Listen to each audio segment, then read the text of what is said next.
ஏன்னா அவன் தப்பு இல்ல, அவன் டக்குன்னு ஸ்கிட் ஆகி விழுந்தாங்க, மண்ணு இருந்திருக்கும். என்னங்க ஸ்கிட் ஆகி போயிட்டான்? இதே வேலைங்க இவனுக்கு. வண்டி சவுண்ட பாருங்க, உருவா உருவா. அப்பங்காசு அழிக்கிறதுனே பிறந்ததுக்குன்னா இதுங்களா, இதெல்லாம் சாவுன்னு விடணுங்க.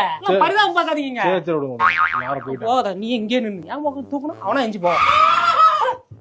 அந்த பொண்ணு தூக்க போய் தண்ணி விட்டா மினரல் வாண்டர். ஏடா ஏய், அந்த பொண்ணுதான் விழுந்துச்சு. அந்த பொண்ணு கையில பிரேக்க வச்சுட்டு காலில் தேய்ச்சிக்கிட்டே போய் விழுவுதியா போயிட்டு. இண்டிகேட்டர் ஆஃப் பண்ணவே இல்ல. இண்டிகேட்டர்லாம் என்னன்னு தெரியல, அவனுக்கு ஐடியாவே இல்ல. இண்டிகேட்டர் ஒரு சைடு போட்டானா அப்படியே போக வேண்டியது, அது கீ கீ கீன்னு சொல்லுது. அது கூட என்னன்னு கவனிக்கிறது இல்ல, ஏதோ சவுண்ட் என்ன வருது அப்படின்னு போக வேண்டியது. அது போய் தூக்குறதுக்கு போய் விழுது. போலீஸ் மேலே இடிச்சு விழுது அந்த பொம்பளை, அதை போய் தூக்க போறாங்க. பாவம் பொண்ணுக்கு அடிபட்டு. பாவமா பொண்ணு பாவம் உனக்கு, ஆம்பளை இல்லையா? அதான்டா ஆம்பளைங்களுக்கு எதிரி ஆம்பளை தான்டா. ஒரு பொம்பளைக்கு நான் மட்டும் பாஞ்சுக்கிட்டு போறீங்க, ஒரு ஆம்பளைக்கு தண்ணி குடிச்சியா போயிட்டு போடா போடா. ஏன் இருக்காங்க சொந்த இனத்தையே அழிக்கிறாங்களே, இவங்க எல்லாம் உருப்பிடுவாங்களா? அதான் பொம்பளை போட்டு மிதி மிதி மிதிக்கிறாங்க, வாங்கிட்டு சாவுறாங்க எல்லாரும்.